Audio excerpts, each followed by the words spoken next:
거기 방금 전에 해드린 게 분묘기지권이죠. 넘기시면 장사 등에 관한 법이 있죠. 여기 정리되어 있는 정도 보시면 됩니다. 그 다음에 지금 할 내용이 농지법이에요. 농지법.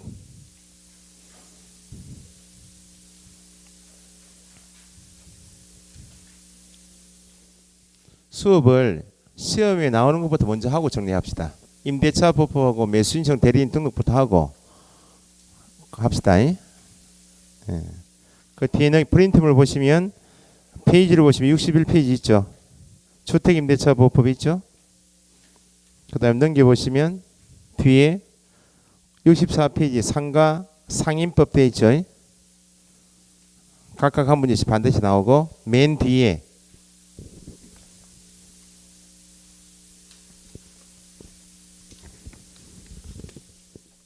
페이지를 보시면 70페이지 매수신청 대리인 대리 등록처 되어 있죠. 이거 세 문제는 꼭 나온다는 겁니다. 세 문제에서 네 문제 꼭 나오니까 임대차 보호법은 1, 2차 통차하시는 분들은 민법 민사특별법 시간에 하시니까 거기에서 두 문제 이상 중개 실무 시험에 두 문제 이상 나오니까 민법에서는 주로 판례 내용을 물으시고 우리 시험에는 법 조문을 조금 더 많이 물어요. 그래서 요거 임대차 보호법하고 겉에 매수인청 대리인 등록 정리하고 시간 남으면 농지법하고 실명법 할게요.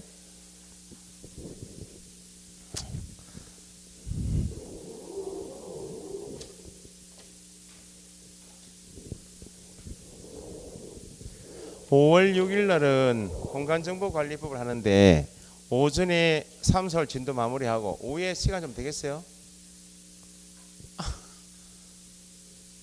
어디 가나? 하기 싫단 말이가. 힘들단 말이가.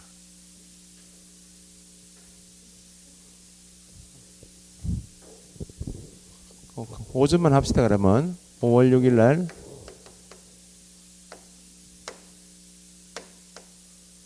이날이 월요일이죠.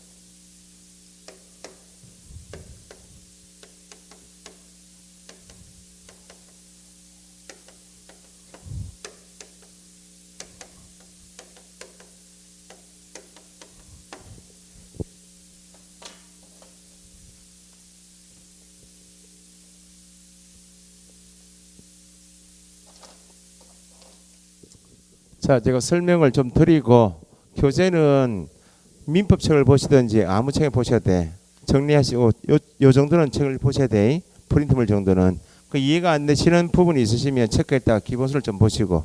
자, 보세요. 주택임대차 보호법하고 상가 건물 임대차 보호법을 만든 취지가 있겠죠. 민법에도 임대차 계약을 배우시죠. 민법 일반 임대차 기준을 두고 특별법으로서 주택임대차 보호법, 상가 건물 임대차 보호법을 만든 이유가 민법부터 먼저 잠깐요. 민법에서 임대차 계약을 배우시면 임대차 계약한 임차인이 가지는 권리가 임차권이죠. 임차권은 뭘 할 수 있는 권능이 임차권입니까? 당연히 타인 소유 부동산을 차임을 지급하고 사용 수익하겠다. 이것이 핵심이죠. 용의권입니다. 그럼 임대차 기간이 만료가 되면 기간 만료일까지 사용 수익하겠다는 것이 임차권이고 용의권이 끝나면 기간 끝나면 동시행하면 되죠. 임차인은 쓰고 있던 남의 물건을 임대인에게 인도 넘겨주고 임대인은 임대차 계약할 때 받았던 보증금 반환하는 거죠. 그 임차권의 내용이 두 가지입니다. 용의권이 주된 내용이고 끝나면 용의권이 끝나면 이제 남은 일이 뭐요? 보증금 받아내는 게 핵심이죠. 전세권도 똑같죠? 전세권 설정 계약 기간 만료일까지는 용익 물건이죠. 끝나면 남의 물건 돌려주고 전세금 반환받는 게 핵심이죠. 그래서 민법에서 배우시겠지만 전세권은 용익 물건이면서 담보권 성격도 가진다. 담보권 성격을 가진다는 말은 저당권과 똑같이 돈을 안 주면 전세금 반환하지 않으면 경매 신청할 수 있고 경매에서 저당권자처럼 후순위 권리자보다 우선 변제, 배당받을 권리 주죠. 임차권 내용이 두 가지예요. 민법에서 배우시는 1인 임차권은 물권이 아니고 뭐 채권이죠. 채권이라 하면 자기와 계약을 한 법률관계에 있는 특정인 임대인에게만 이런 내용의 임차권을 주장해서 임대인에게 기간 만료일까지 사용 수익하겠다 주장하고 나올 때 임대인에게 보증 반환 청구할 수 있죠. 그럼 채권은 임대인으로부터 소유권이 제3자에게 넘어가면 제3자의 관계에서 나오는 권리가 뭐예요? 대항력이죠. 상속인, 수증자, 매수인, 낙찰자에게 소유권 넘어가면 임차권 채권 가지고 민법에 따라서 임차권 채권 가지고 제3자에게 이런 권리 주장할 수 있다. 민법에 의하면 임차권은 채권이고 특정인에게만 임대인에게만 주장할 수 있지 제3자에게 권리 주장할 수 없다. 권리 주장하지 못한단 말은 임차인이 가지는 사용 수익을 하겠다라고 주장할 수가 없고 기간 끝나면 제3자에게 보증은 반환 청구도 못한다. 권리 주장하지 못한다. 이게 대항력이 없다 그 말이죠. 그러면 약자 지위에 있는 경제적 약자 지위에 있는 임차인이 민법 일반 임대차 맡겨버리니까 채권 성질이고 대항력을 안 줘버리니까 주거생활 안정적으로 영위할 수가 없고 상가 임대차 한 임차인에게 경제생활을 안정적으로 영위할 수가 없으니까 약자 보호 취지에서 주거생활의 안정을 보장해주기 위해서 경제생활의 안정을 보장하기 위해서 만든 것이 임대차 보호법이다. 안정을 주겠다는 말은 주인이 바뀌어도 제3자에게 소유권이 넘어가도 원래 임대인과 약정한 계약 기간 만료일까지 제3자 하면 임대차 보호법에서 제3자에게 되면 네 사람 기억하시면 돼요. 임대인이 사망하면 상속인에게 187조 소유권 넘어오죠. 증여 계약하게 되면 증여 받은 자에게 등기 넘으면 소유권 넘어오죠. 매매 계약한 매수인이 등기를 하면 경매에서 낙찰자가 187조 매각 대금을 납부하면 소유권 취득하죠. 이런 제3자에게도 원래 약정한 계약 기간 만료일까지 안정적으로 사용 수익하겠다고 이야기할 수 있고 나올 때 보증금 받아 나올 수 있도록 하면 임차인 지위가 안정이 되겠죠. 그래서 제3자에게 안정적으로 대항해서 사용 수익할 수 있고 보증금 반환 받을 수 있는 권리가 뭐예요? 대항력이죠. 대항력을 주고자 하는 것이 주 내용이야. 그래서 안정을 보장한다. 이걸 기억하고 계시면 안정적으로 최대한 존속할 수 있는 기간도 정하게 되고 안정을 주겠다는 것이 대표적인 게 대항력이에요. 그러면 민법에 의해서 임차권도 임대인이 반대 특혜가 없으면 등기 절차에 협력해달라고 청구할 수 있죠. 임대인의 협력을 받으면 민법 일반 임대차에서도 등기할 수 있다고 임차권도. 그럼 등기는 공시기능하죠. 그럼 공시가 되어 있으니까 제3자가 인식됩니까 안 됩니까? 등기부 보면 임차권 등기가 되어 있으면 여기 주택에 상가 건물에 임차인이 있네라고 인식할 수 있도록 공시가 되어 있으니까 대항력이 있다 없다? 있다는 겁니다. 3월 20일 날 임차권 등기가 마쳐졌다. 3월 20일 그 임차권이 언제 공시됐어요? 3월 20일 등기부를 통해서 공시가 됐죠. 그럼 등기한 임차권의 대항력은 언제 나와요?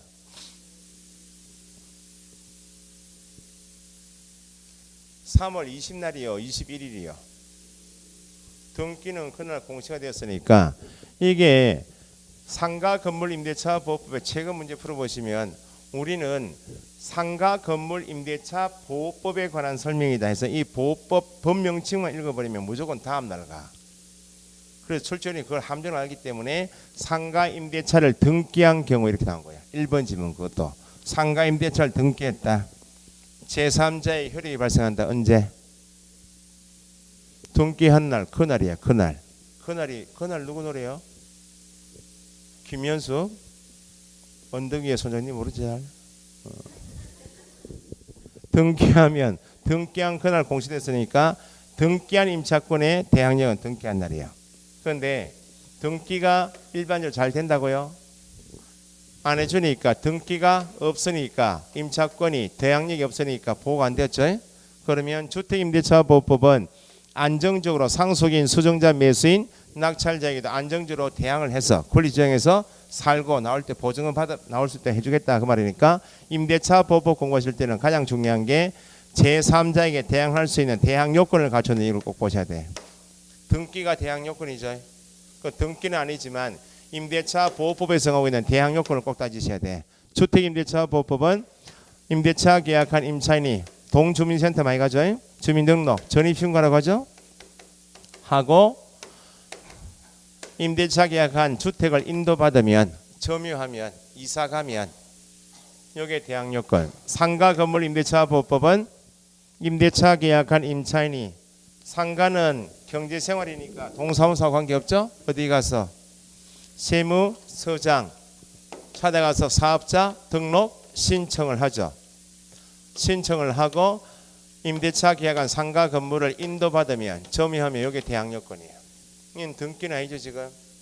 그럼 3월 20일 날 대항 요건을 갖췄다. 임대차 보호법상 대항 요건을 3월 20일 갖췄다면 임대차 보호법에서는 대항 요건 언제 발생되고요?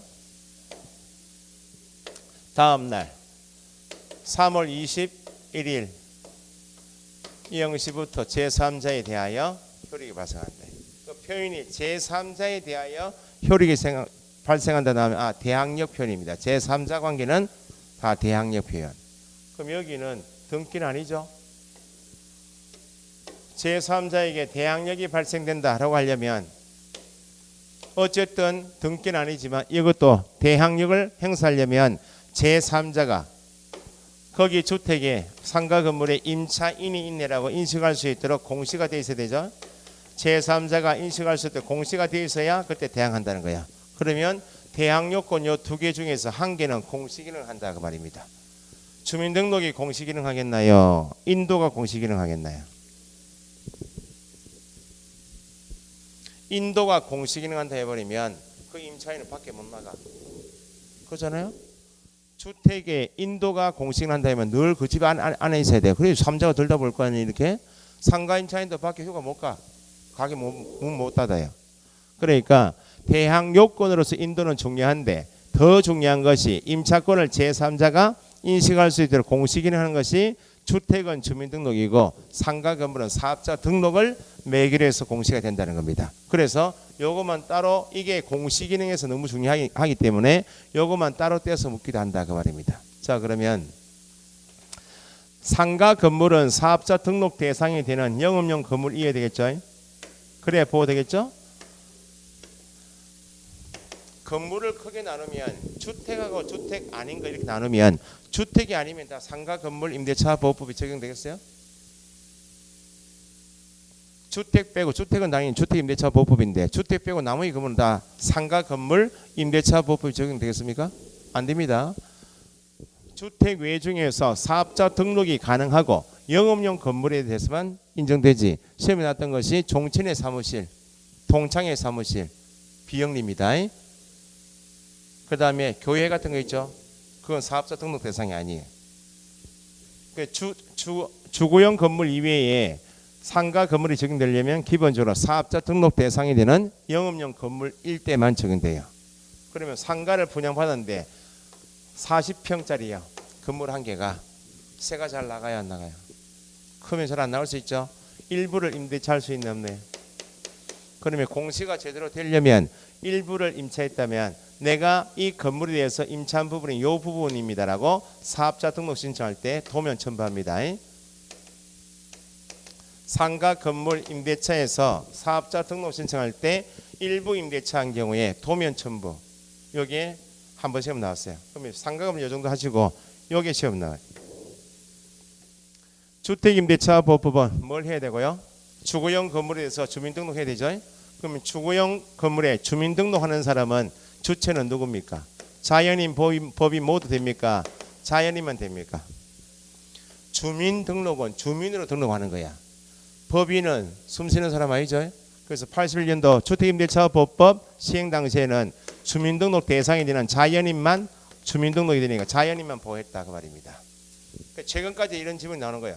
주택임대차 보호법은 자연인의 하나여 적용된다? 틀렸어요. 지금은 자연인은 당연히 주민등록 되니까 보호되겠죠. 외국인도 자연인 맞아요. 외국인도 국내 외국인 등록되어 있으면 주민등록한 것을 보니까 외국인 포함하여 보호됐다가 모든 법인이 다 보호되는 거 아닙니다. 최근에 이제 세 사람은 자연인이 아닌데 보호되는 사람. LH공사 있죠. 토지주택공사가 주택 사업을 목적으로 설립되는 울산 지방공사처럼 지방공사가 LH공사가 지방공사가 임대인과 임대차 계약을 해요. 그럼 계약한 당사자가 LH공사는 자연인 아니죠? 이 사람 명의로 주민등록을 못 한다는 거야. 그러면 그 지역에 무주택자가 있나요, 없나요? LH공사가 선정한, 지방공사가 선정한 무주택자, 자연인으로 하여금 무주택자의 주거 생활을 보호해주기 위해서 LH공사가 공적 자금인 국민주택기금을 재원으로 하여 임대차 계약을 했죠. 그러면 법인이 선정한, LH공사가 선정한, 지방공사가 선정한 무주택자로 하여금 대항 요건을 갖추게 해요. 누가 전입신고하고? 무주택자가 전입신고하고 인도받았죠. 그럼 대항력은 누가 취득하는가? 이 사람이 계약한 사람 아니죠? 계약한 LH공사가, 계약한 지방공사가 보호된다는 겁니다. 최근에 추가된 것이 중소기업 기본법에 의한 중소기업도 보호돼요. 중소기업인 법인체가 사원의 후생복리를 위해서 사원주택 구해주죠. 임대차 계약은 중소기업이 하고, 누구를 하여금? 사원이 있죠. 사원을 하여금 대항요건 갖추면, 대항요건은 사원이 갖췄지만 누가? 중소기업이 대항력 취득합니다. 그래서 주택임대차보호법은 보호됩니다 할 때 모든 자연인, 법인 모두 하면 안 돼요. 그 이전 기출문제처럼 주식회사인, 법인 이렇게 하면 안 된다는 겁니다. 정확하게 자연인은 무조건 보호되는데 법인이 보호된다 할 때는 정확하게 한국토지주택공사, 주택사업을 목적으로 설립되는 지방공사, 이렇게 중소기업, 기본법에 의한 중소기업까지만 보호된다고 말입니다. 나중에 기업체는 중소기업도 있고 중견기업이 있고 대기업이 이렇게 나눠요. 그 나중에 법인체에서 올 수 있나 없나요? 법인체에서 다가구주택 같은 거 구해가지고 사원주택 구해주잖아요. 그러면 뭘 확인해 봐야 돼? 중소기업 진흥청이 나가가지고 이게 중소기업 기본법에 의한 중소기업인지 아닌지 확인해 봐야 된다고. 중소기업까지만 보호된다고 말입니다. 근데 상가 건물은 사업자 등록하면 보호되죠? 사업자 등록하는 사람은 자연인만 가능합니까? 법인도 사업해요. 여기는 자연인, 법인이 다 보호돼. 적용 대상에서 간혹 시험 나눈 질문. 한국토지주택공사가 임대차 계약, 주택사업을 목적으로 설립된 지방공사가 중소기업 기본법에 의한 중소기업이 계약했다 나오면 보호됩니다. 그러면 주민등록 대상이 되는 건물은 주거용 건물이겠죠? 주거용 건물인지 아닌지는 뭘 보고 판단할 것인가? 용도를 판단할 때 주거용인지 아닌지를 건축물 대장처럼 공부상 용도가 주거용일 때 보호될 것인가, 아니면 공부상 용도에 관계없이 사실상 실제 용도가 주거용이 보호될 것인가. 어쨌든 약자 지위에 있는 임차인을 보호하고자 하는 것이기 때문에 주거용인지 아닌지는 공부상 용도에 관계없이, 등기 여부 관계없이 실제 뭐로 쓰고 있으면, 주거용으로 쓰고 있으면 보호된다고. 미등기 건물도 뭐로 쓰고 있으면 보호되고, 무허가 건물도 뭐로 쓰고 있으면 주거용. 민법에서 전세권 설정 계약 배우시죠? 전세권 설정 행위, 물권 행위 했다면 등기해야 될 거 아니야? 주택에 대해서 전세권 설정 계약을 했지만 등기를 하지 않았어요. 미등기 전세 계약 있죠?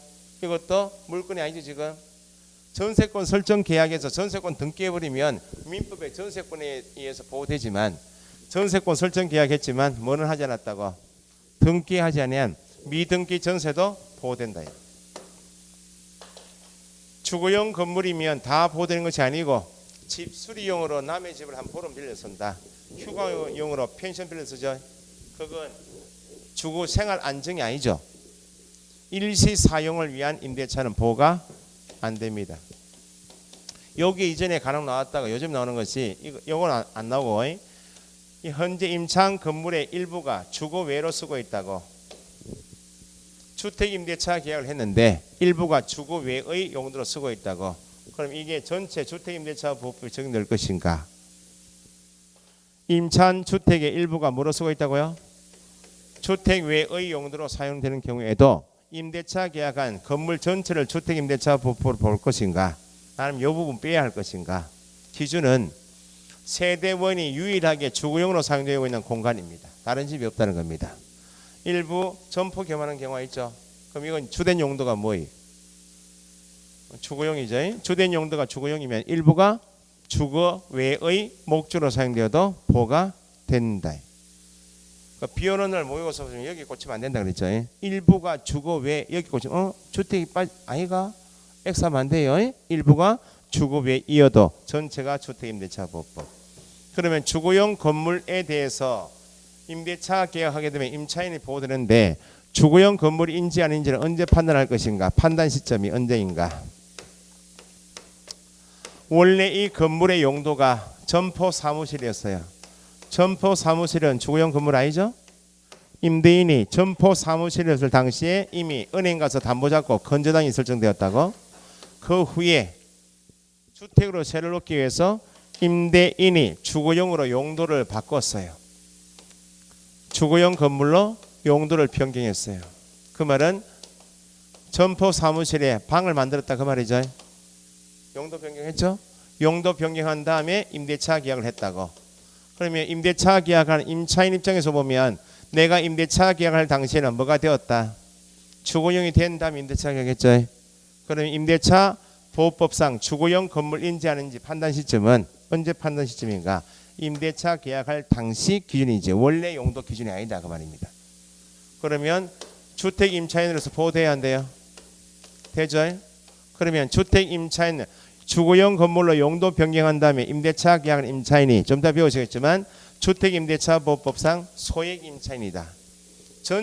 전체 경제적 약자지에 있는 사람이 임차인이어서 이 사람 보호하기 한 것인데 보증 금액이 최근 개정되어서 서울시에서 주택 임차인의 보증 금액 1억 천 이하이면 약자 중에 더 약자죠. 이 사람에게 최우선 변제권이라는 권리 준다고. 그러면 같은 건물이 아니에요. 같은 건물인데 용도만 바꾼 거예요. 그 건물 등기부에 이미 뭐가 들어가 있어요? 건저당권 있죠. 임대차 계약할 당시에 주거용이 돼 있었죠. 그러면 이 사람은 소액 임차인으로 보호돼야 한대요. 그럼 경매 넘어가면 선순위 건저당권자에 대해서 최우선 변제권이 있다 없다? 있대. 임차권을 공시하는 것이 주민등록이죠. 그럼 주거용 건물에 대해서 임대차 계약했다면 주민등록 하러 가야 되겠죠. 주민등록 전입신고하러 갈 때는 건물의 표시를 전입신고해야 될 거 아니야? 건물 표시가 뭐예요? 소재, 지번, 면적, 공동주택이면 동호수 있죠. 이게 전입신고 내용이에요. 그러면 전입신고가 주민등록이 공시기능 한다면 이걸 제대로 못해버리면 주민등록을 제대로 못했다 그 말은 유효하게 공시가 되었어요? 유효한 공시만 갖춘 것이 아니죠. 공시가 안 돼버리면 대항요건을 갖춘 것이 아니니까 일체 임대차 보호법이 보호가 안 돼서 큰일이다 그 말이죠. 그래서 항상 주택임대차 보호법에서 지문 5개 중에서 1개 이상 잘 나오는 것이 주민등록 대상이 되는 것은 뭐인가 이걸 잘 묻는다고요. 그러면 전입신고를 해야 주민등록해야 임차권을 공시하게 된다면 전입신고할 때 그 표지상을 전입신고할 때는 건축물 대장인 공부상 표시대로 전입신고할 것인가 아니면 실제 건물 표시대로 전입신고할 것인가.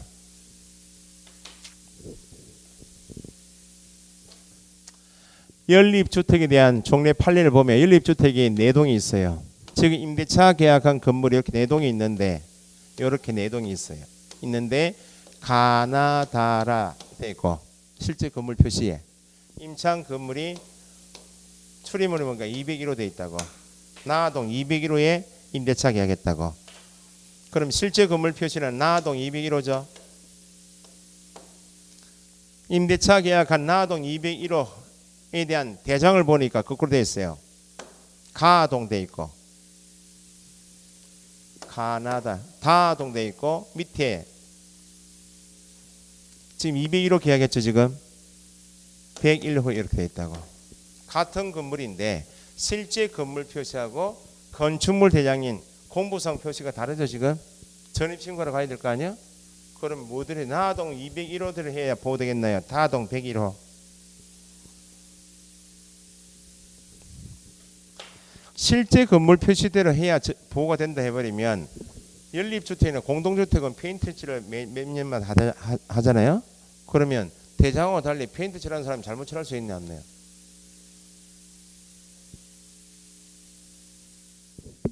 결론이 용도는 주거용 건물인지 아닌지는 약자 보호 취지니까 사실상 주거용이 보호됩니다. 공부상 용도 관계없이 표시는 실제 건물 표시하고 건축물 대장상 표시가 다르면 이것들을 하면 보호가 안 된다는 겁니다. 공부상 표시대로 전입신고해야 돼요. 그럼 나중에 부동산 하실 때 주택임대차 계약했다. 그게 단독 다가구 주택이면 단독 소유니까 호수 같은 거 필요가 없죠. 그냥 지분만 정확하면 되는데 어쨌든 다세대 연립 아파트처럼 공동주택이면 어차피 확인 설명할 때 개업 공용에서는 임차인에게 건축물 대장 보여줘요, 안 보여줘요? 표시상 설명할 때 대장 발급받아서 보여줘 설명하는 거 아니야? 임대차 계약이 이루어진 다음에 임차인이 전입신고하러 가겠죠? 뭘 손에 쥐어주라고? 건축물 대장 지어주고 요것대로 전입신고에 보호됩니다라고 해줘야 돼요. 실제 건물 표시와 다를 수 있으니까 실제 건물 표시하고 공보상 표시가 다른데 실제 건물 표시대로 해버리면 보호가 안 된다고 말입니다. 됐어요? 그래서 시험에 여러 번 나오는 것이 단독주택에 해당하는 다가구주택 있죠. 다가구주택은 단독입니다. 다세대 연립 아파트는 공동주택이죠.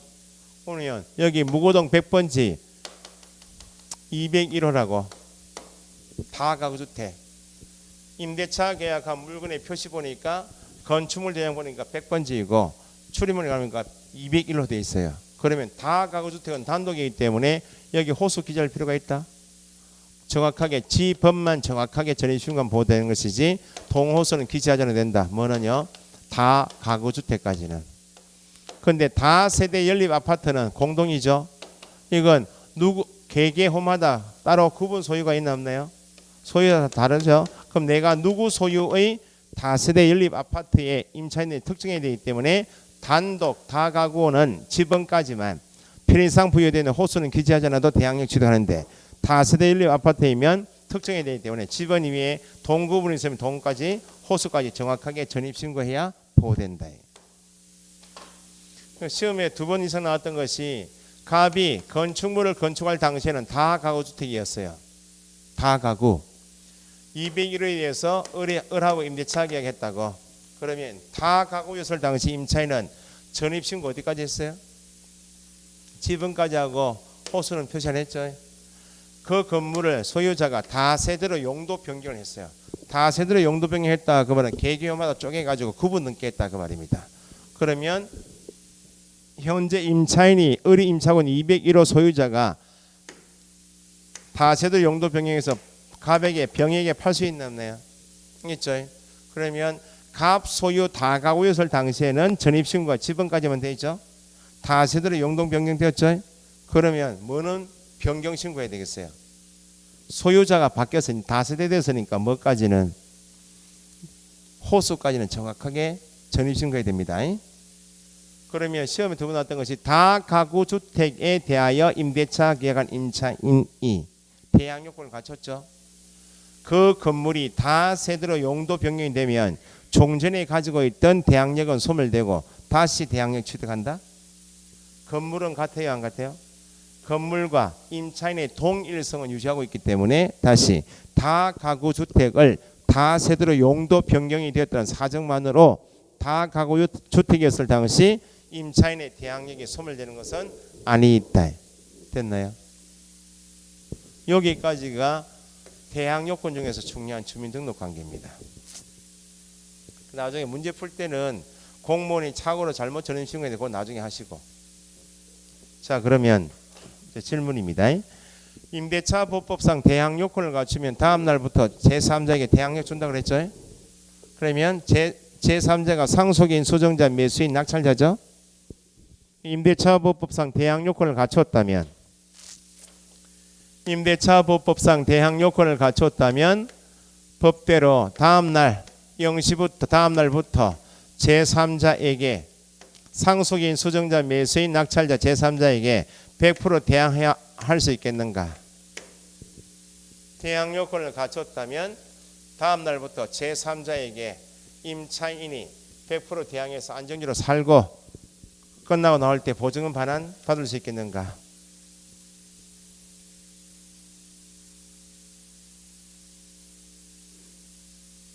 대답하실 차례예요. 틀리고 그냥 뭐 틀리고 다른 사람 즐겁게 하고 기억하는 게 맞아요. 100%는 아니다. 그럼 몇 프로? 한 75%? 대항 요건을 3월 20일 갖췄어요. 갑 임대인이 을하고 임대차 계약에서 임차인이 대항 요건을 3월 20일 갖췄죠. 갑이 임대차 진행하면서 은행하고 저당권 설정 계약 진행할 수도 있고, 거비 임대차 진행하면서 정하고 매매 계약 진행할 수도 있네. 저당권 설정 등기가 3월 20일, 매수인 명의로 등기가 3월 20일. 그러면 임차인의 대항력은 언제? 3월 21일 날 취득하죠. 저당권은 언제 취득했어요? 3월 20일.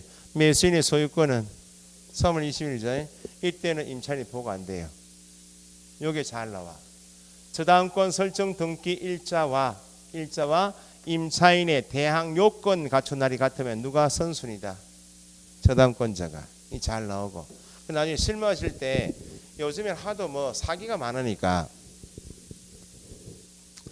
임대차 계약을 진행해 놓고 매매 계약 진행해서 보증금 받고 매매 대금 받고 나른 사람이 있어요. 그럼 임차인 이 경우에는 임차인이 보호돼야 안 돼요? 안 되잖아요 지금. 그래서 나중에 혹시 이제 임대차 계약을 우리가 한다, 임차인지에서 임대차 계약 한다든지 부동산에서 하게 되면 특약을 한 개 넣어주는 연습하셔야 돼.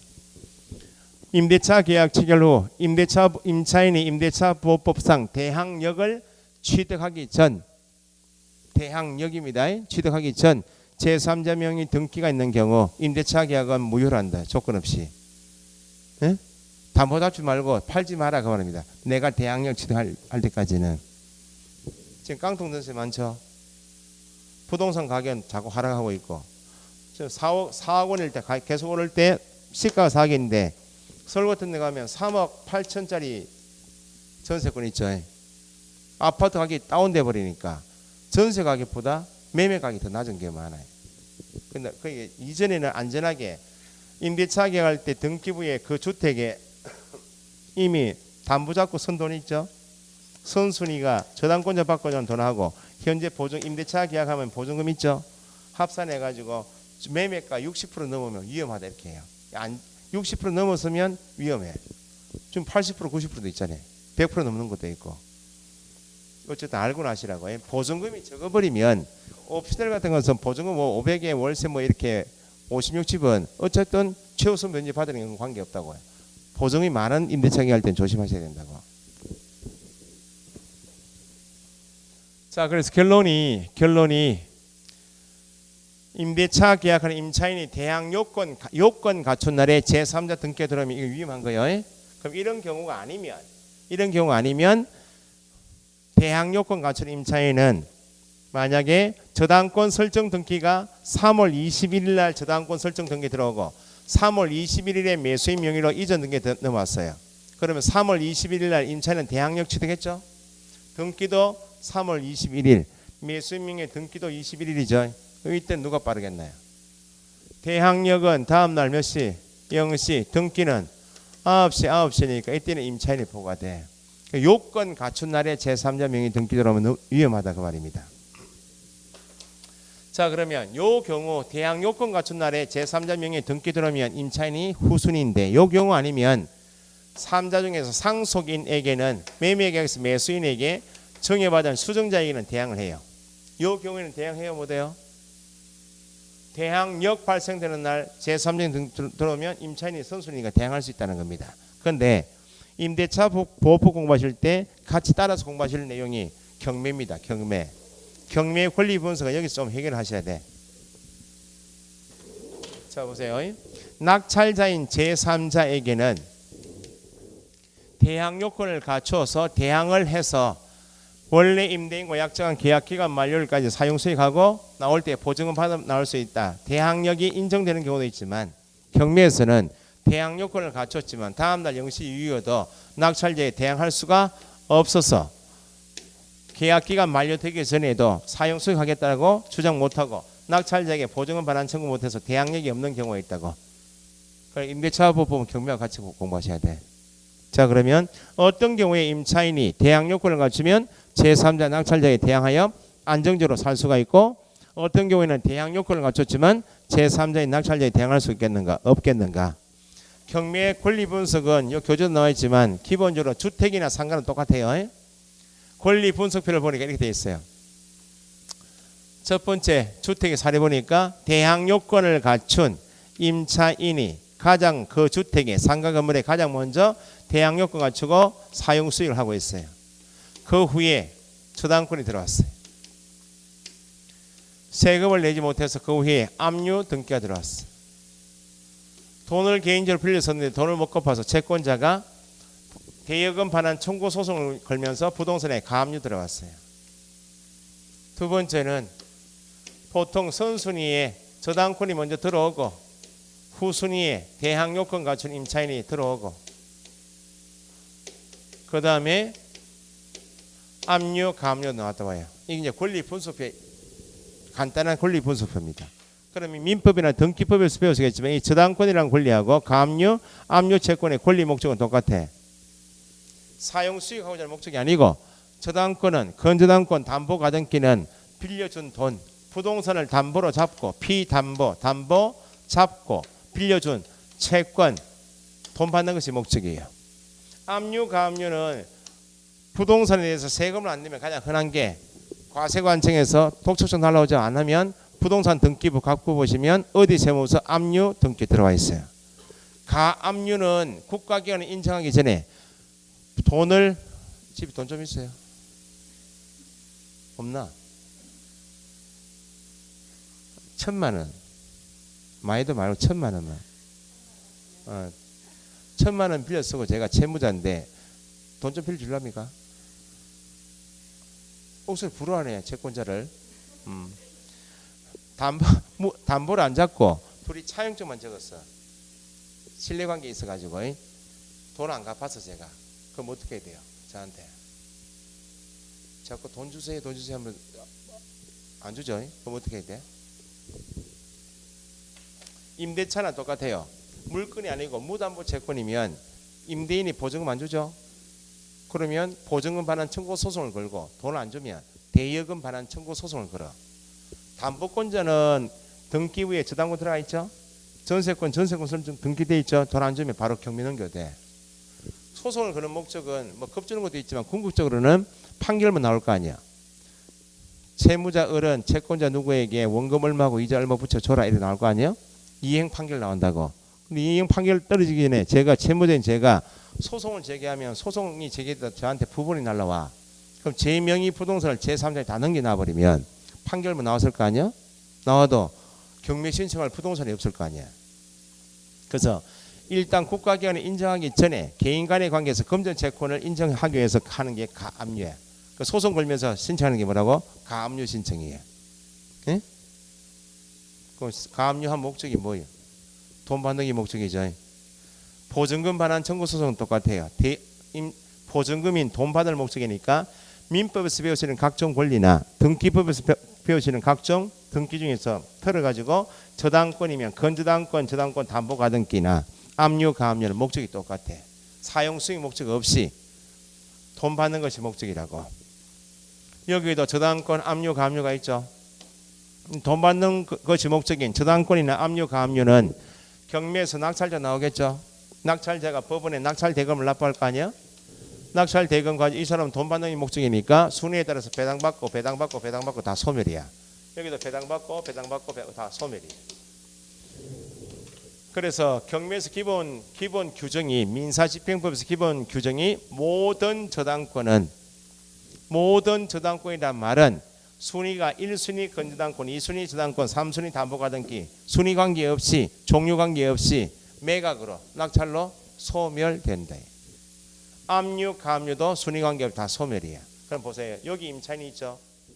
저당권 압류, 가압류보다 먼저 선순위 대항 요건 갖췄죠. 이 사람은 낙찰자에게 대항한다는 겁니다. 누구보다 선순위이면 저당권보다 압류, 가압류보다 선순위의 대항 요건 갖춘 사람은 원래 목적대로 낙찰자에 대항해서 임대인과 약정한 계약기간 만료일까지 사용 수익하고 계약기간 끝나면 제3자인 낙찰자로부터 보증받고 나온다는 겁니다. 그런데 여기는 저당권보다 후순위죠. 대항 요건을 갖췄죠. 만약에 저당권이 배당받고 없어지는데 후순위 임차인이 임대차 보호법에 따라서 대항 요건을 갖췄다라고 해서 저당권 압류, 가압류보다 후순위 임차인도 낙찰자한테 대항할 수 있다 이렇게 해버리면 이 사람이 받고자 하는 보증금이 1억 원이야. 이 사람까지도 저당권 압류, 가압류보다 후순위 임차인도 낙찰자한테 대항할 수 있다 해버리면 낙찰자는 1억 원 인수하라 그 말 아니야? 이 물건은 낙찰되겠나 안 되겠나요? 추가로 자기가 낙찰되건 말고 후순임에도 불구하고 1억 원 보조금 인수했다가 기간 끝나면 네가 내줘라 그 말 아니야? 그러면 1억 원 떨어질 때까지 계속 유찰이야. 그러면 후순위 저당권 압류 가압류 자기보다 후순위 임차인 때문에 선순위 저당권자가 피해를 볼 수가 있죠. 그러니까 결론은 책을 보실 때 임차인이 대항력이 있다, 대항할 수 있다는 질문 나오면 생략된 말이 경매에서 저당권 압류 가압류보다 선순위구나. 그게 생략된 말이고, 낙찰자인 제3자에게 임차인이 대항할 수 없다는 말이 나오면 임차인이 대항 요건 갖춘 시점보다 선순위에 저당권이 있거나 압류 가압류가 있기 때문에 대항할 수 없다. 그게 전제예요. 그럼 보세요. 여기는 대항할 수 있죠 지금. 그럼 이 사람은 대항 요건을 갖췄지만 저당권 압류 가압류보다 후순위면 대항력이 없다는 겁니다. 됐어요? 대항력 없으니까 기간 중에도 비워달라면 비워주고 나가야 되고 보증금 안 주고 나가야 된다고 말입니다. 그러면 이 사람 후순위 임차인은 보호가 안 되네 지금. 두 번째, 그러면 대항 요건을 갖춘 시점이 저당권 압류 가압류보다 후순위여서 낙찰자에게 대항할 수 없다면 대항 요건을 갖춘 임차인은 자기보다 후순위 권리자가 있을 수 있죠. 보다 우선하여 배당은 받을 수 있겠는가. 소위 대항 요건만 가지고도 법원에서 배당 요구해서 후순위 권리자보다 우선하여 변제받을 수 있겠는가, 배당받을 수 있겠는가.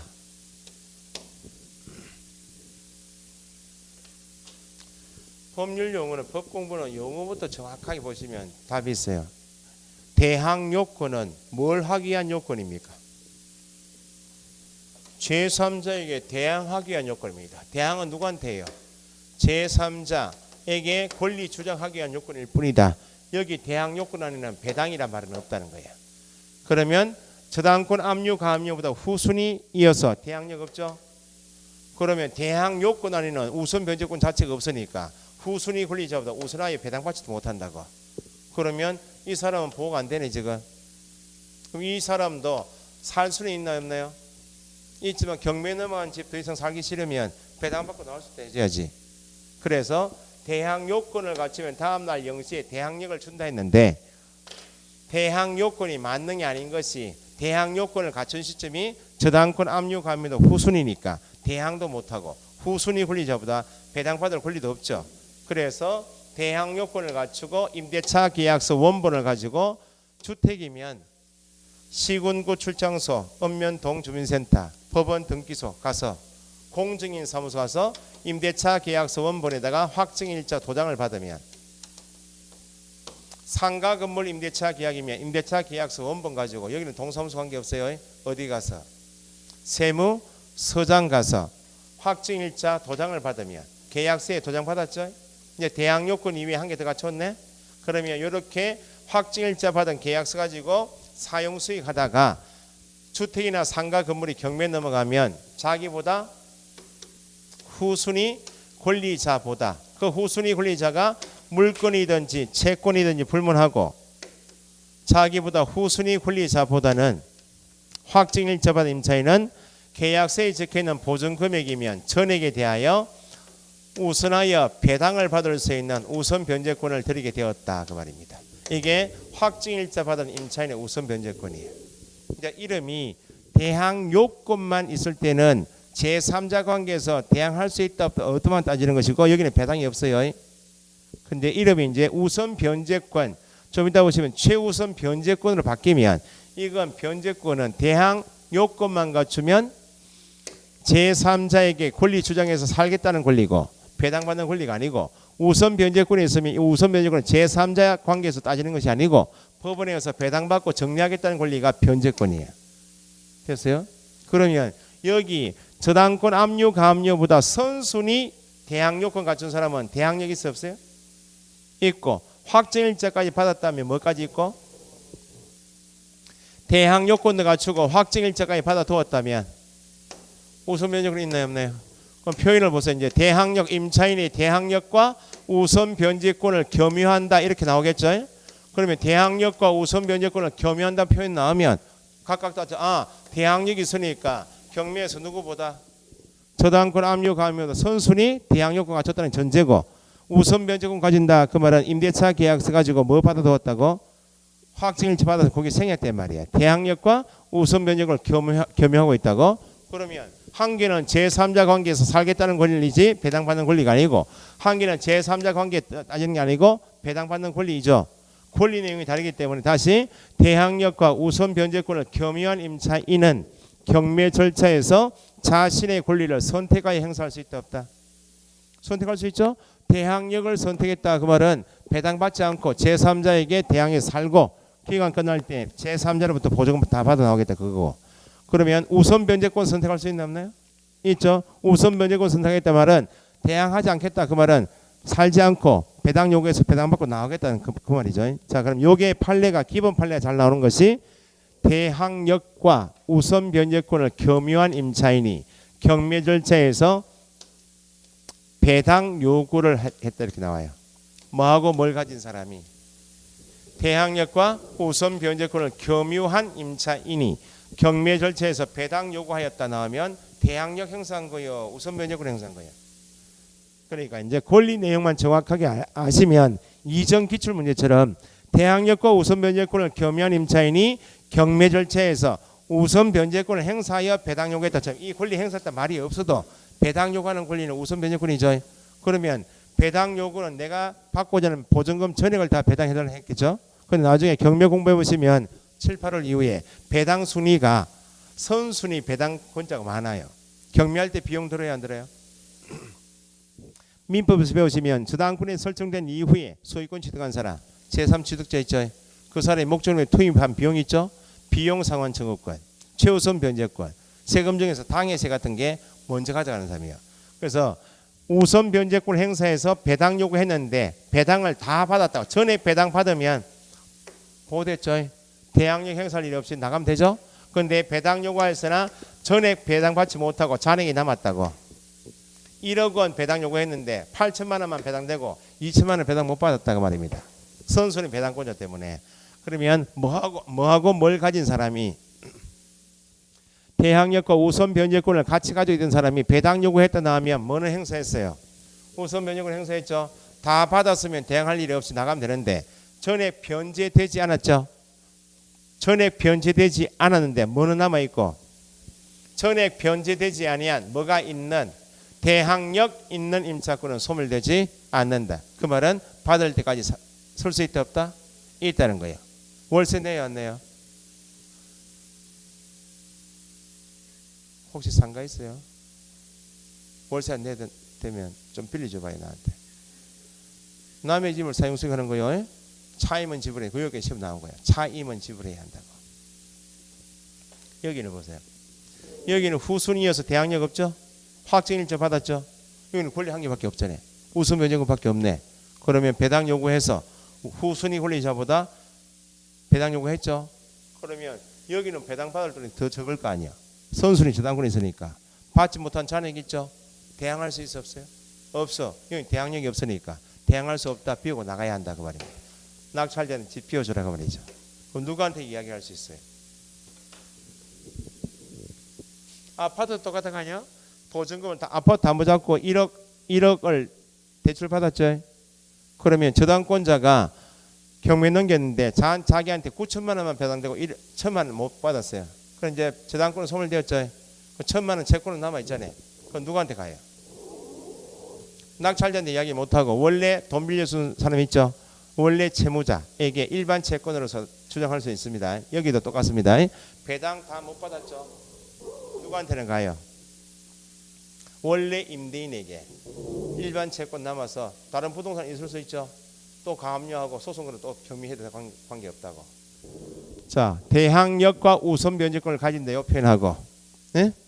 저당권 압류 가압류보다 후순위 임차인 나오면 아 대항력은 없구나. 확정일자 받았습니다 하면 뭐는 가지고 우선 변제권 가지고. 그러면 우선 변제권 행사하기 위한 요건이 확정일자죠. 대항 요건 이외에 확정일자 갖춰야 되죠. 그러면 뭐까지 묻는가? 임대차 계약서에 받게 되는 확정일자 도장의 의미가 뭐인가? 그것도 물어요.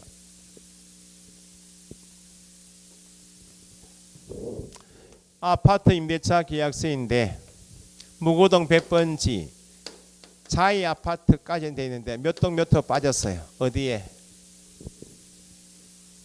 아파트 임대차 계약서 안에 기재사항 안에 전유 부분에 동호수 기재가 빠졌죠. 빠졌는데 보증금이 여기 얼마씩이에요? 2억이라 합시다.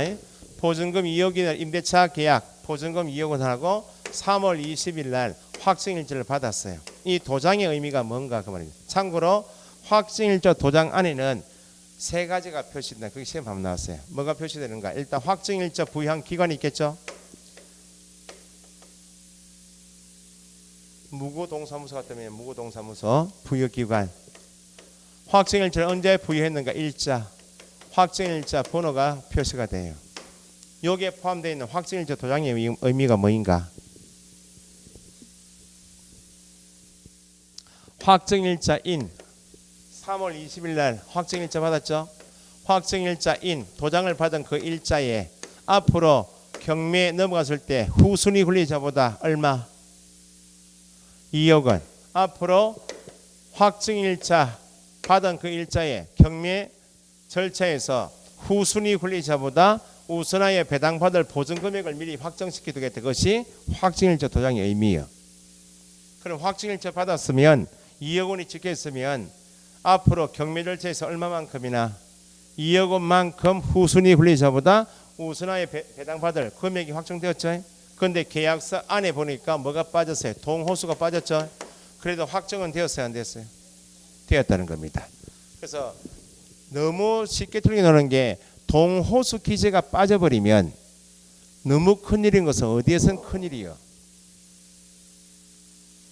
주민등록하는데 다세대 연립 아파트 주민등록 전입신고하러 갔는데 동호수가 빠졌어요. 그럼 유효하게 다 공시가 된 거예요? 아니어서 대항요건 자체가 인정이 안 돼. 그럼 임대차법의 보호가 안 돼. 큰일인데 계약서는 쓰는 이유가 뭐예요? 증거 기능밖에 없죠. 후일 분쟁이 발생할 때 증거로 남겨두라 그런 지밖에 없지. 주민등록처럼 확정일자 받은 계약서가 공시 기능하는 것은 아니다 그 말입니다. 그러면 다시 결론적으로 동호수 기재가 빠졌다. 어디선 큰일이요? 전입신고에서는 큰일이야. 아예 보호가 안 돼 큰일인데 어디는 빠져도 계약서 안에 동호수 기재가 빠져도 뭘 받아두었다면 확정일자 받아두었다면 확정일자 받을 당시에 보증금 확정시켰죠. 요 의미밖에 없다는 거야.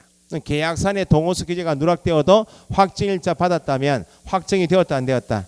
되었다. 되었습니까? 그러면 우선 변제권은 권리 핵심이 지금 보신 대항력하고 완전히 다르죠. 다시 대항력은 누구한테 따지는 거예요?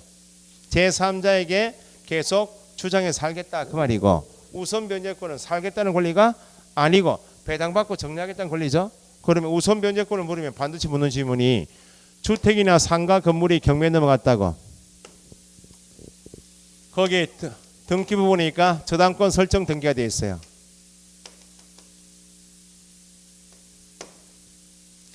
주택이고 상가니까 대항 요건 갖추고 임대차 계약서에 확정일자 받은 임차인도 있겠죠. 저당권자 우선 변제권이 있어요 없어요?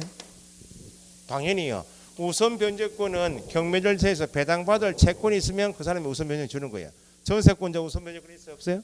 있다고. 전세금. 지상권자 지역권자는 있을 수가 없지. 뭐 받아낼 돈이 없는데 뭐 무산호 쓰고 있거나 하는 게 지상권 지역권 아니야?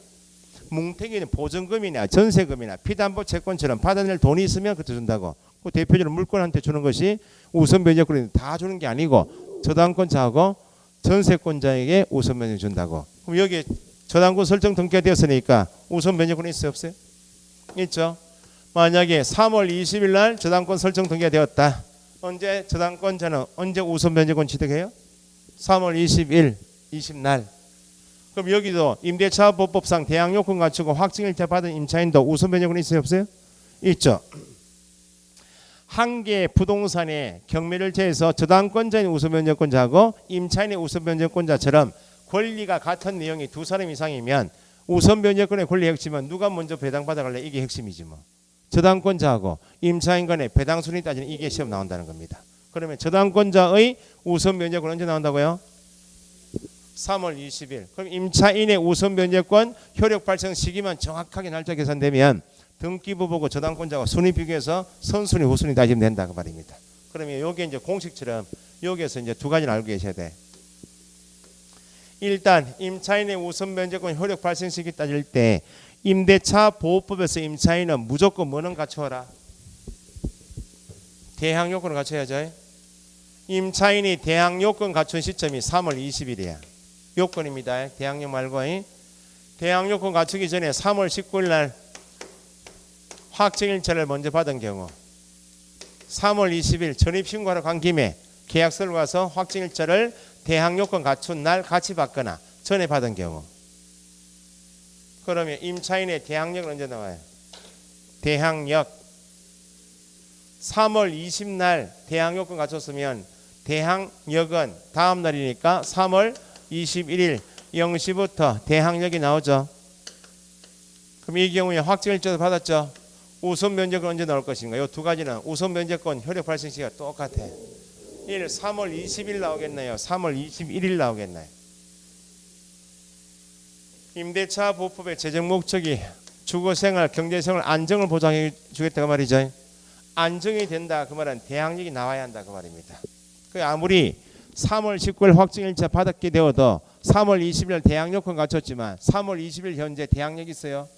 없으니까 결론 대항 요건을 갖추기 전 확정일자 받거나 대항 요건을 갖춘 날에 확정일자 받은 경우에 임차인의 대항력 언제 나오고 3월 21일 0시쯤이니까 대항 요건 갖춘 다음 날부터 대항력 나올 때 그때 우선 면제권 같이 주겠다는 거야. 공식 한계입니다. 대항 요건을 갖추기 전 확정일자 받은 경우와 대항 요건을 갖춘 날에 확정일자 받은 경우에 임차인의 우선 면제권은 대항 요건 갖춘 날이 아니고 요건 갖춘 다음 날, 소위 뭐가 발생되는 날? 대항력이 발생 똑같으니까 3월 21일 0시 됐어요. 요거 한개하고 저당권 설정 등기 일자 며칠? 3월 20일. 임차인의 대항 요건 며칠? 3월 20일. 뭐하고 뭐가 같으면 저당권 설정 등기 일자와 임차인의 대항 요건 갖춘 날짜 같으면 누가 항상 선순위다? 저당권자가 선순위다 그 말입니다. 방금 요거는 했죠. 임차인이 대항 요건 갖춘 날에 담보 진행해서 대항 요건을 갖춘 날에 제3자 등기도 들어오면 제3자가 선순위 맞죠? 요 두 가지를 꼭 물어요. 됐어요? 우선 면제는 이게 핵심이에요.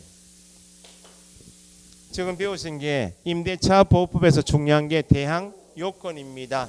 대항 요건 중에서 임차권을 공시하게 되는 사업자 등록하고 주민등록이 더 중요합니다. 그 주민등록할 때 동호수 기재가 다세대 연립 아파트에서 빠져버리면 유효하게 공시가 다 된 것이 아니기 때문에 보호가 안 돼서 큰일인데, 방금 전에 계약서 안에 동호수 기재가 빠져도 뭘 받아두었다면, 확정일자 받아두었다면 이거 관계없이 확정이 되었죠.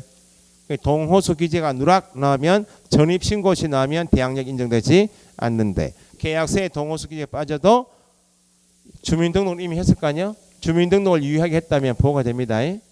우선 면제권의 권리 핵심은 저당권자하고 확정일자 받은 임차인의 배당순위 관계 따지는 것. 대항 요건 갖추기 전 확정일자 받은 경우하고 대항 요건 갖춘 날 확정일자 받은 경우에 임차인의 우선 면제권은 대항 요건 갖춘 날이 아니고 요건 갖춘 다음 날. 뭐가 발생되는 날? 대항력. 저당권 설정 등기일자하고 임차인의 대항 요건 갖춘 날짜 같으면 누가 항상 선순위다? 이게 그렇게 나와요. 문제 풀어보시면. 조금 쉬셨다가 최우선 변제권 하고 임차권 등기만 하고 넘어갈게요.